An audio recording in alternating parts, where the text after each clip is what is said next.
us, man. Okay, get the one I asked me again. John, first John. It's the book of 1 John 2 and 19. Right. 1 John 2 and 19.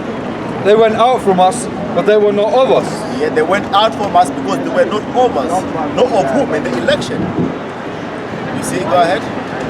Because Yahweh Shai said, no one is going to pluck them out of my hand. So those that went from us, you know, go ahead. But they were not of us. For if they had been of us, they would no doubt have continued with us. Because if they had been of us, they would have no doubt continued with us, man. Right. You know? That's why we don't cry about guys that leave, man. It's just simply we understand what's going on, man. Right. You know? We get it, man. This thing is not for everybody. Right. You know, like Christian, they'll come and knock on your door. Brother, why you don't come to church anymore? You know? You know? Because at the end of the day, man, this thing, man, is about who the Lord wants, man. Right. You know? It's not about us or who becomes our close friends in this thing. It's all about who the Lord, because the Lord, all the Lord's men are predestined. They all have their position, man. Because even in the world, man, there's a guy, it might be a guy or two that you like so much, man. But at the end of the day, man, they're just not a part of this thing, man. You know what? You know, it's not you can do. It's not your program. You know, there's guys that Apostle always mentions about guys that come in the street with their best friend. But one of them was the elect. So eventually, the other guy, man, something's gonna happen because the other guy went to leave, man. It's just how it is, man.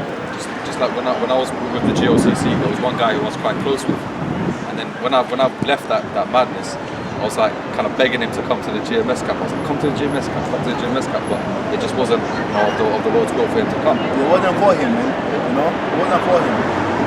Who was reading? Is that on that one, yeah? Actually, Luke 17. Like, let me finish that first. I don't like reading scripture halfway. So it says, but they went out that they met. But they went out that they might be made manifest that they were not all made of us. You see, that they might be made manifest that were not all of us, man. And how do they get made? How do they get made manifest? When they start changing up the doctrine, number one. They start doing their own thing. They start turning around and say the apostles were wrong. Now they want to be the ones to reinvent this thing and break down scriptures in a different way. Okay? What did the Galatians say, man? If any man come, if we or an angel teach any other doctrine, right, let it be a curse. Let him be a curse, man. And that's the first thing that always happens with these guys that leave, man.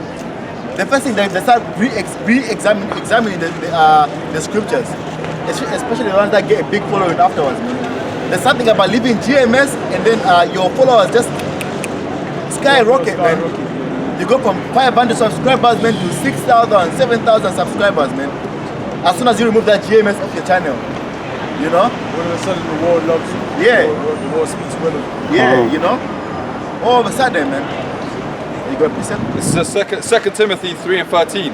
But evil men and seducers shall wax worse and worse, deceiving and being deceived. You know, deceiving and being deceived because they start deceiving themselves. They're really convinced that they are right, man. They really are convinced in their mind that they are right. That's that demon, man. That's the Lord now just lock them out of this truth now, man. Put that different spirit on them, man. You see? Like the way that guy speaks, that guy from Chicago, Israelite, he speaks so confidently, man. If you didn't know any better, you believe the guy, man. You know? So him and this man, all of them, they live together, and every single one of them, they now follow that madness, man. That just shows you every single one of them was not right in the first place. How many of them? And about 10 of them that left. Good Samaritans as well. The Good Samaritan as well. You know? They start agreeing each other in opposing great millstone, and they are teachers. You see? Why? Because it's been made manifest that the reason they left is because they were not right in the first place, man. They were not a part of the fold. Okay? Go ahead, This is Luke 17, verse 34. I tell you, in that night there shall be two men in one bed. The one shall be taken, and the other shall be left. Two women shall be grinding together. The one shall be taken, and the other left. 2 men shall be in the field, the one shall be taken and the other left. Right? So going into what you were saying about how you might come in with the truth of your friend, and he drops out and you stay believing. You know what I'm saying? This is Jeremiah chapter 3 verse 14. Turn, O backsliding children, saith Yahweh, for I am married unto you, and I will take you one of a city and 2 of a family, and I will bring you to Zion.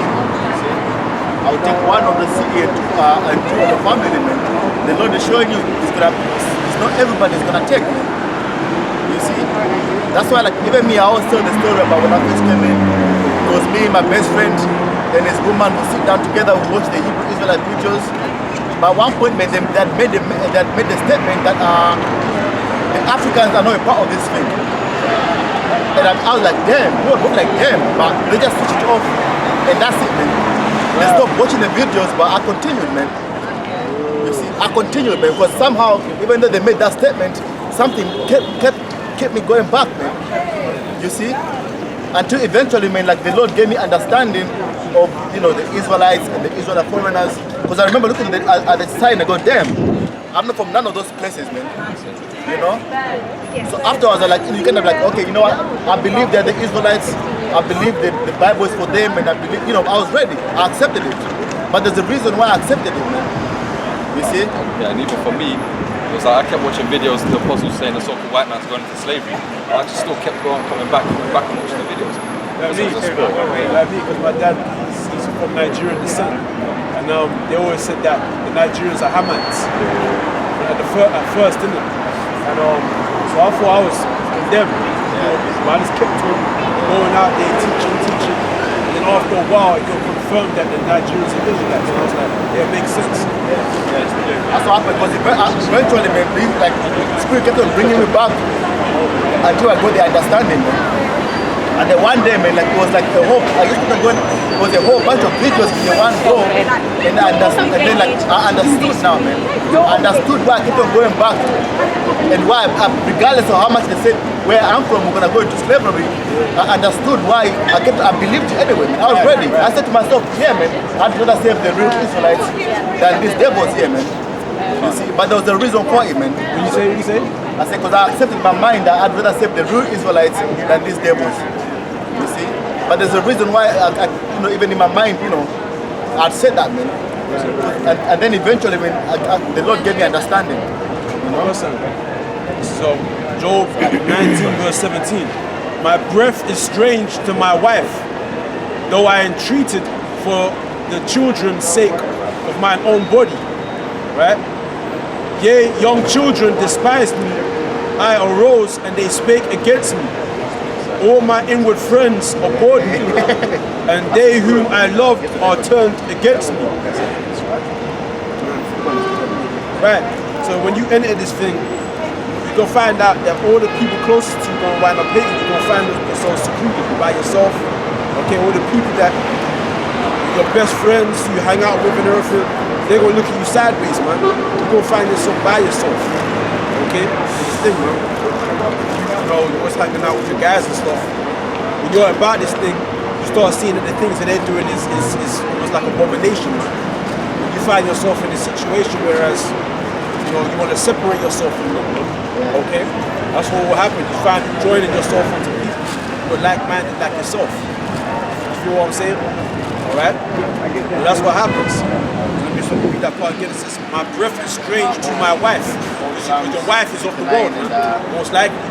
She's off the world. So your breath, meaning your conversation, the things you say to her, she's looking at you strange, man. Alright? It says, yea, young children despised me. I arose and they spake against me. All my inward friends abhorred me, and they whom I loved are turned against me. Right? That's right. That's right. Them who are loved are turned against me, man. Okay, why? Because people start to look at you differently now. Alright? Oh, also get 2 Peter's. Is it 1 Peter's? I'll tell you in a second. Can I ask a question, yeah? Say as well, in the time of Jacob's trouble, that your friends will be the one that come and rob you and basically... 2 Peter's. murder you. First Peter 4 and Take second Doesn't it say as well, like in the time of Jacob's trouble, that your friends and the closest people that you thought was to you are going to be the ones that come. And, Right. How should I say that? He said, he said, they four shall be there of your house. Matthews as well. Love Benjamin, let's go. This is Psalm 68 and 7. 68? 69, Salakia. And 7. Because for thy sake I have borne reproach. Shame have covered my face. Verse 8, I am become a stranger unto my brethren, and an alien unto my mother's children. See, that's what this truth does to you, man. He says, I become a stranger to my brethren and an alien to my mother's children. Because this truth makes you different, man. Everything about changes, man. It's like, because scripture says, this word is a quickening spirit. One moment you did as the people in the world. Your dead works as the people in the world. And then one day the Lord woke you up, man. You heard the word and your spirit was quickened. You woke up, man. You start to see, you start to understand everything. The Lord starts to give you secrets. You start to understand how everything is the way it is. Alright, you're no longer the same man anymore. So now your thinking is different. You start growing a beard on your face now. Okay? You used to try and look all fancy with them haircuts. You don't do that anymore. You see, you don't eat pork. Maybe a bacon sandwich is your favorite breakfast, man. Somebody offer you a plate of that, man. You don't want to touch that anymore. You used to love it, but now it's disgusting to you. You know? So it's good. It's like a switch on this one first. So you become a stranger to everybody around you, man. Go ahead. Okay, now I didn't finish it. Is that finished? Yeah. Are you sure? What side? What side? No, keep on reading. Still more. 9. Chapter that is. We don't know. Oh no, put it. This is Psalm 68, verse 10. I am become a stranger unto my brethren, and an alien unto my mother's children. Verse 9, for the zeal of thine house hath eaten me up. For the zeal of thine house have eaten me up. What's the zeal of the Lord's house? This truth, man, eats you up. It takes hold of you, man. That's why the Apostle Paul said, I'm a prisoner. Right. You know? You become a prisoner to the will of the Lord now, man. Right. You know, on Saturdays, you know, if you miss a Saturday, man, you know your mind is all messed up, man. Yeah. You know why? Because whatever you're doing that day, you know you're not supposed. You know where you're really supposed to be, man. It's the same precept when Yahushua overthrew them tables as well. It's the zeal of his house. Go ahead. And the reproaches of them that reproach thee are fallen upon me. The reproach of them, who's that? The people that know you, man. Look at him now, man. Look at that beard on your face, man. I've had women, you know, you're so cute. You know all those things, man. That's all my family. You know? You look cute with your beard, man. Oh, you know, girls all over you, just shape up your, you know. Why would someone with a pretty face cover up their face with a beard? I'm one of those guys. Because I'm one of those guys, man. My hairline is like, you know, it's all messed up. If I cut my hair, man, it's zigzags and shit. You know? But you know, man, according to the words of the Lord, man, you're not supposed to do all those things, man. You know? Read on. Verse 10, when I wept and chastened my soul with fasting, that was to my reproach. Verse 11, I made sackcloth also my garment, and I became a proverb to them. I became a proverb to them, man. Talking shit about you now. Looking down on you. He's in a cult. He left school to go and join a cult. You know? All kinds of things that they will say about you, man. You get that First Peter 4. What precept was that out? That was Psalm 68 and 8 or 7. On down to all the way on down to 11. You can get that scripture.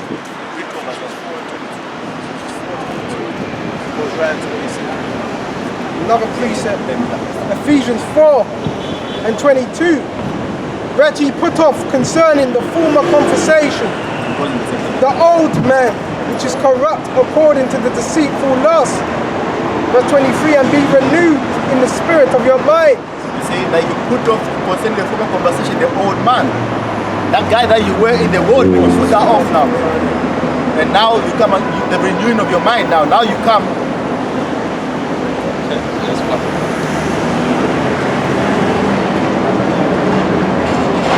Go on. Say that again. Ephesians 4:22, that ye put off concerning the former conversation, the old man, which is corrupt according to the deceitful lusts. So whether you thought you're a good guy in the world, that you whatever the hell you're into me now, man, you put that all off, man. Going clubbing and, you know, because in the world, man, there's not too many things that people look at you funny now. You know, now you can be two men holding hands in the streets, man. That's no longer condemned now, man. It's all good now in this kingdom.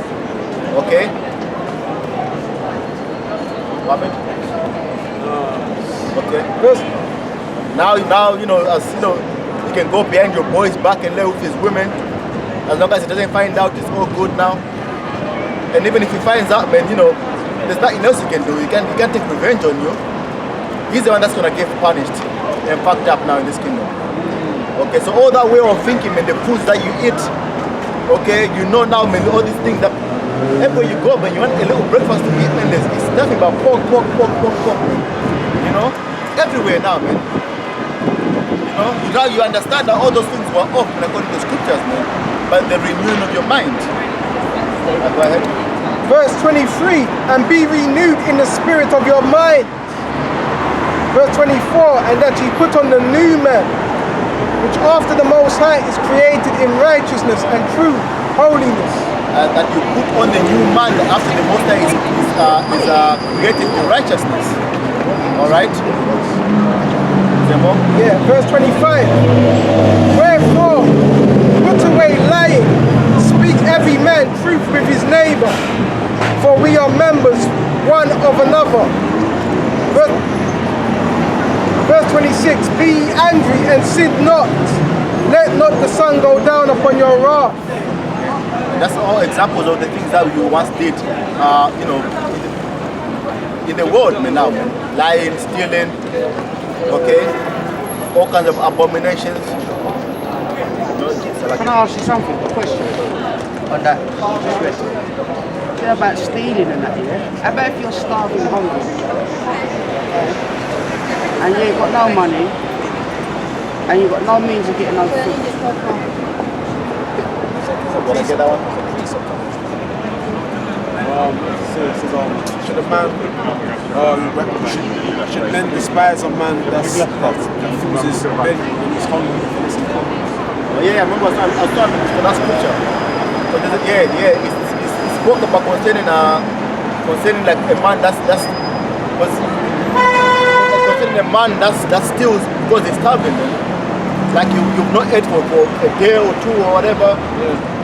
You just go into the shop, just grab bread and, you know, but there's, you know, there's balance, man. The Lord gives us enough. Yeah. What's that our Proverbs, give me neither riches. Because in ancient times we had a law that took care of the poor. Like, say if you had like a vineyard of grapes or fruits or whatever, you glean it out to a certain extent, then you leave the remains or the residue of like field, like any fruits left over for the poor, the needy. This is Deuteronomy 20, start 20, 24 and 20. When thou beatest thy olive tree, thou shalt not go over the boughs again. It shall be for the stranger, for the fatherless, and for the widow. Verse 21, when thou gatherest the grapes of thy vineyard, thou shalt not glean it afterwards.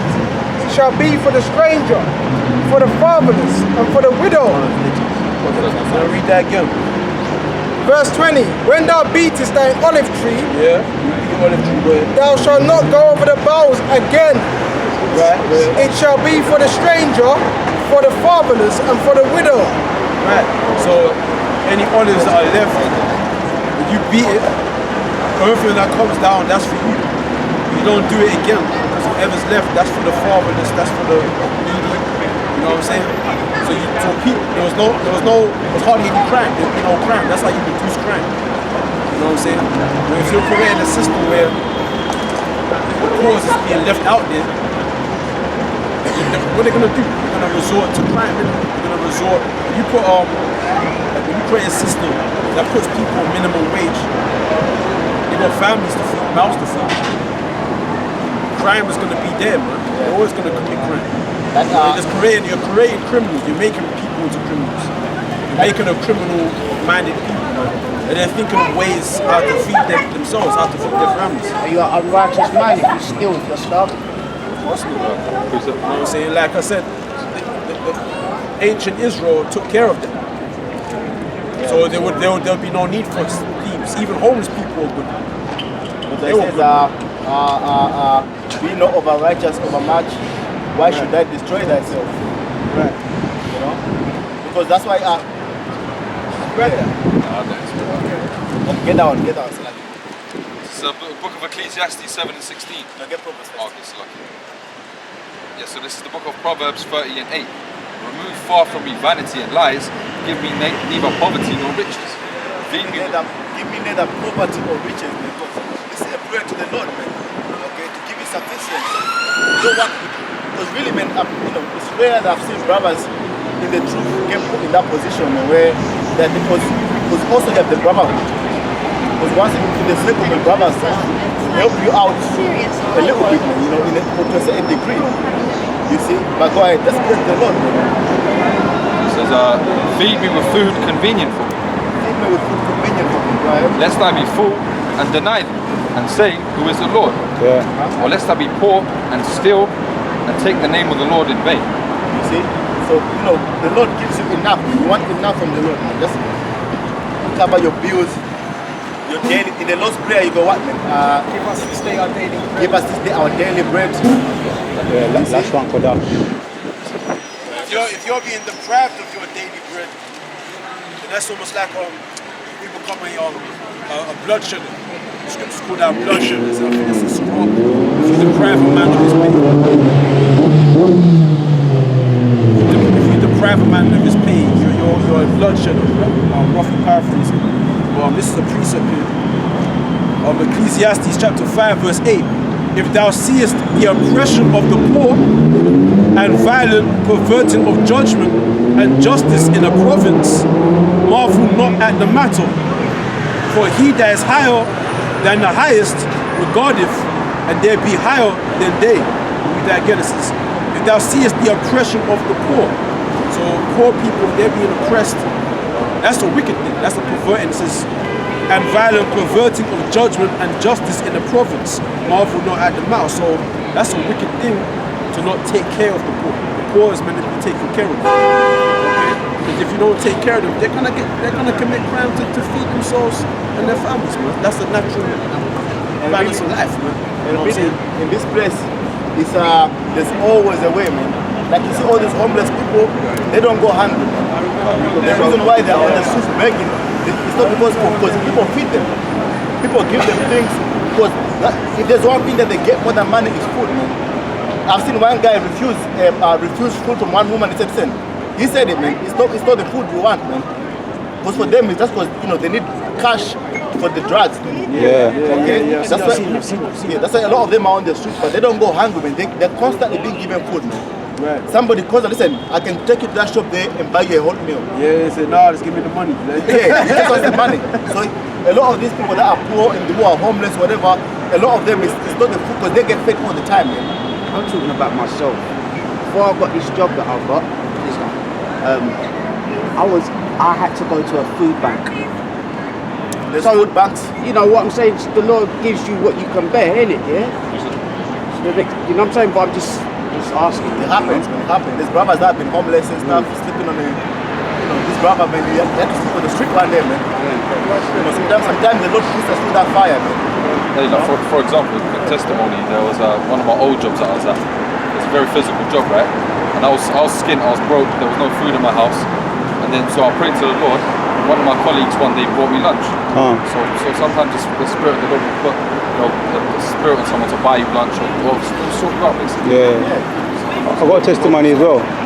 I was saying the last wife Kadash, and a chariot come out and beamed up, and I was saying the chariot season's over. That's what I said in my mind. I said chariot season's over, but I went and I said it. Chariot come out and beam up, and there was a time when I was pissed off about something, very very small thing, but I was pissed off about something about my video. Something happened with my video, and I was vexed, and I went and I said my little piece to the Most High, vent my frustration, and the chariot come out and just said, well, it didn't say nothing, but in my mind it's like, don't worry, leave it to me, you know what I mean? And I just went and I calmed down. You know, some things piss you off. You might have a pet peeve that gets on your nerves, and you have to say something, you know what I mean? So I said it to the Most High, and I saw the chariot lit up, and he's like to say to me, don't worry about it, leave it with me, you know what I mean? Because I'm serving the Lord now. So it made me just not leave it with him, you know? It might be food, it might be something else, it might be something that you're just pissed off about. It might be your family, it might be your wife, your gal. Let him know, and he can let you know that he's got it in. Leave it with him, so you don't do it the wrong way. You know what I mean? This is Matthew 6 and 11. Give us this day our daily bread. Give us this day. That's the bread, the Lord. Give us this day our daily bread. One time I was broke, and his brothers are giving testimonies. One time I was broke, I had a little bit of money. My sister just phones me up. Now I was with her actually. She just on the bank account, took £100 and just gave me. I didn't ask for it or anything. I didn't ask to borrow it, but you know. So there's many times sometimes when the Lord does things for you, when you don't even know, man. Right. You don't even know. Certain times the Lord makes moves for you, but you don't even see. Yeah. Oh yeah, can I say there's this woman that used to keep walking up and down my house, right? And I said to her brother, in the last camp, I said that woman looked like she's into witchcraft or something in my spirit. It's something I never felt good when any time she walked past my house. Last time I saw her with her husband was on crutches because I put up curses on her, man. You know, coming from doing a video over the park, and I saw her with her husband on. So now they ain't gonna be walking past me. You know what I'm saying? Most I show me like what you just said. Sometimes he makes moves for you don't even know. You know. Just going to ask a question. Proverbs 6 verse 30. Men do not despise a thief if he steals to satisfy his soul when he is hungry. That's the one I was looking for. What's the verse? What's the verse? Huh? What's the verse? Proverbs 6 verse 30. Remember, like I think it was 2 days ago. That came to my mind. So it says, men do not despise a thief if he steals to satisfy his soul when he is hungry. But listen, but if he be found, he shall restore sevenfold. He shall give all the substance of his house. Alright? Now that's if he has something. But now the man don't have nothing. What can he restore? He don't have nothing to restore. He's literally doesn't have nothing. If the man have house and shit and he's going to steal it from other people, then he doesn't really have any business. He has house, he has things, so he has no business really stealing from other people. You know what I'm saying? He satisfies himself. But if a man has nothing and he go and steal, you can't really punish that guy because he don't have nothing. Yeah, exactly.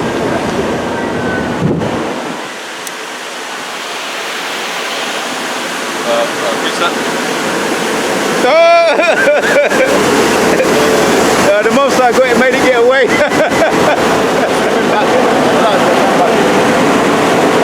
Yeah, so Ecclesiastes 7 and 16. Be not righteous over much, neither make thyself over wise. Why shouldest thou destroy thyself?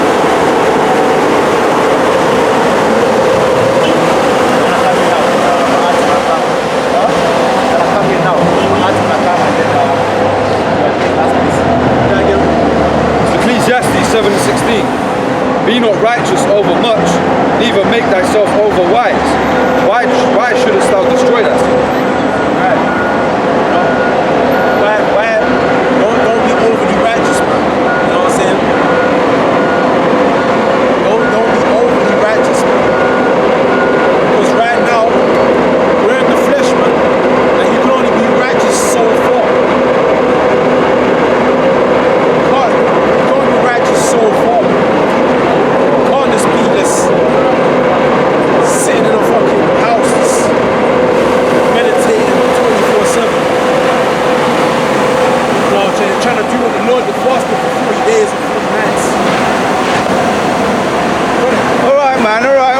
man.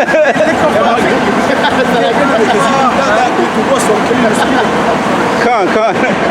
But once you lick it off, he's still trying to kill it, man. Never land there, so You gotta be in the body. You're gonna follow it through. I know. I get it. I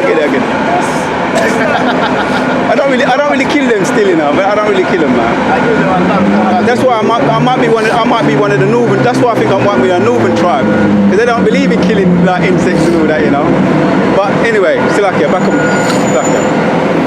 You know, you want to be righteous so far. Like, you got certain camps here that wear their fringes every day. Every day they wear their fringes. I'm not knocking that. If you want to do that, do it. But sometimes you have jobs where you can't wear your fringes, but you can't serve where you can't do that. They call themselves keeping the law. You know, it's about keeping the law, which it is. You have to, just because grace, that doesn't mean that you have license to sin. Just because grace abounds. Okay? You're being, we've all got zeal. You have the amount of faith that the Lord has imparted to us. But you trying to be overly righteous. Like when you first come into this truth, you're zealous, man. Yeah. You got that zeal. You got that fear in you, keep it partial, keep everything on point. But as you become more seasoned, I'm not saying that you let all that go. I'm just saying that you start seeing what this truth is all about, man. You start seeing the true meaning and reason and what we're really doing. Yeah. You gotta balance everything out, man. You gotta understand this thing is also about liberty. The Lord has liberated us from the curse of the law. Give me that in Galatians chapter 3.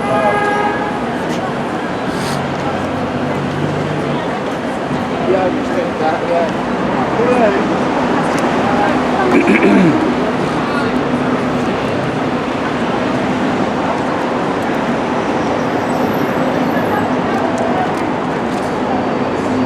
Verse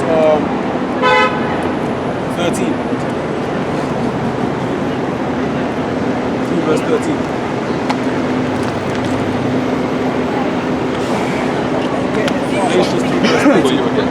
I'll get it. It's like Galatians 3 and 13, and it says, Yahushua have redeemed us from the curse of the law, being made a curse for us, for it is written, cursed is every man, cursed is every one that hangeth on a tree. Right, so don't read that again.